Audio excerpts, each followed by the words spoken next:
Hello and welcome. This is Eagle Eye 621, and what you see behind me is a simple micro crop farm. This farm works with beetroots and wheat, as well as potatoes and carrots. In terms of speed, for the carrots and the potatoes, you're looking at about 26 and a half stacks in a 3-minute run. A couple of the poisonous potatoes as well for that. And if you're using the wheat or the beetroots, you can expect about 10 stacks of the wheat or beetroot with about 20 stacks of the respective seeds. Again, that's in a short 3-minute run.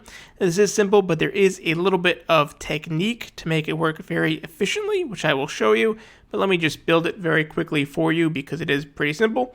As I'm doing that, if you would take a moment to scroll down and make sure you are still subscribed, or hit that button and that notification if you are not. These are the materials you're going to need, and let me briefly explain. You're going to need some dirt or grass with 4 dispensers, 4 observers, 2 sticky pistons, call it 8 solid blocks, although this number is a little bit to give. You will need a lever, and for one of the simple modifications, you can use a block of obsidian or honestly just another smooth stone. It's up to you. You will need a hoe. It does not have to be one of these perfect ones, but I'll have a link to perfect tools in the description, and a single bucket of water. You're going to want to grab all the bone meal you can, and I'll have a link to a bone meal farm as well. And then if you want to very long AFK sessions, you will need some hoppers and chests. I don't really recommend that because that's not what this is really for. And then, of course, your respective seeds for whatever plant you're going to use. Let's get these in the inventory and get started. I'll just come off the ground a little bit to make it easy for you to see what's going on. We're going to start with the dirt block. And from that dirt block, we are going to just put some of these blocks around because we're going to want to put dispensers facing towards that. And we're going to want one more facing down, and these do have to be dispensers, not droppers. And we're going to want to power these, and the way that we're going to power them is through these 2 blocks, this one here and this one here. So let's get a couple of observer clocks getting ready. One like that, and one like this. You can see those are the 2 blocks again that we're targeting. And then we want to hook this all up to one switch to make it nice and easy. So we're going to put a sticky piston facing down here, just like that. And we're going to put a lever on this side, and we're going to put a sticky piston touching that lever, so that when we flick this lever, you can see it moves both sticky pistons. It breaks that observer clock and turns this off, so you don't have unnecessary clicking. And then you can turn them both on just like that. Now we're going to want to get ready for a little bit of water. So we can get rid of this block, which was just one of the blocks to aim the dispensers with, and surround this so that when we come around here and we click that, you can see right in there and place your water. And then in terms of where you're standing, you're going to be standing right like this. So now if you were building this in the ground, you would dig down one, and that would be where you're standing. You can make yourself a little bit of a platform just to make it a little bit easier. And actually, we're all done already. Now you would just take this and fill up the dispensers with as much bone meal as you have, because this is going to be your limiting factor in terms of how many crops you can generate from this. Now, I did mention that there is a little bit of a technique, and to understand that, I'm going to jump down here to show you something interesting. Now, when we take a potato, for example, and let's get some of these away from our inventory, you can see that when we try to plant the potato, or try to plant, let's try and do that, and plant a potato, you see this outline around it. That is the hitbox of the potato plant. It is very low to the ground. If you hit this with bone meal so that it advances one stage, you can see that box just got a little bit bigger and bigger.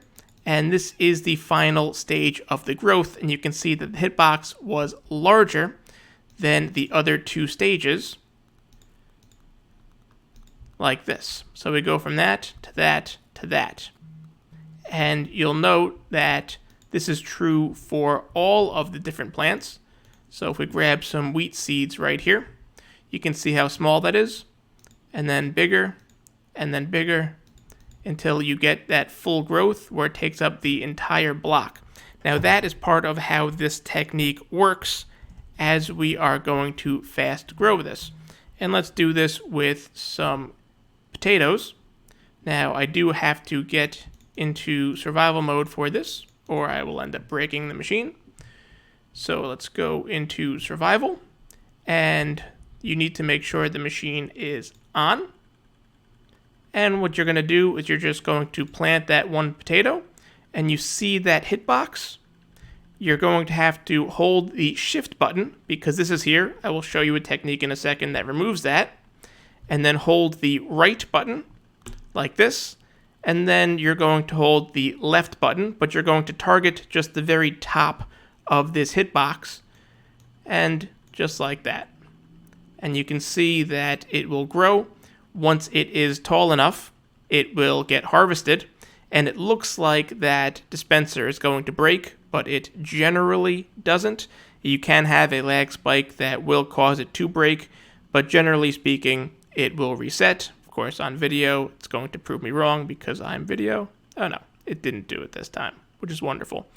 And you can see just in that short amount of time how many potatoes that we just got. Now, if you're going to go for a longer AFK session, or you have issues with lag spikes on your world, all you need to do is break that and place an obsidian block there instead, or as I said, you could put something else. Anything you can click against that takes a longer time to break so that you won't have those lag spike issues. And then it's the same exact technique. It's a little bit harder to see on the video. It is easy enough to see in your world where this line is.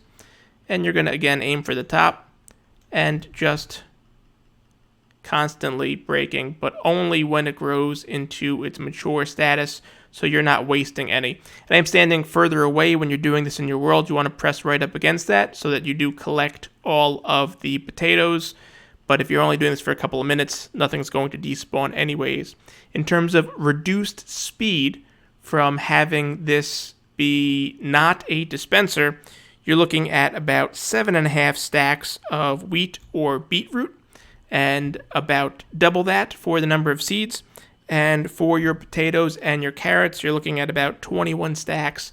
And again, that's for a short 3-minute time. And if I get rid of some of this bone meal, and I just threw some potatoes out as well, you can see that all of those wonderful potatoes are coming back, and a couple of the poisonous ones. And that's really all there is to it. Turn it off when you're done.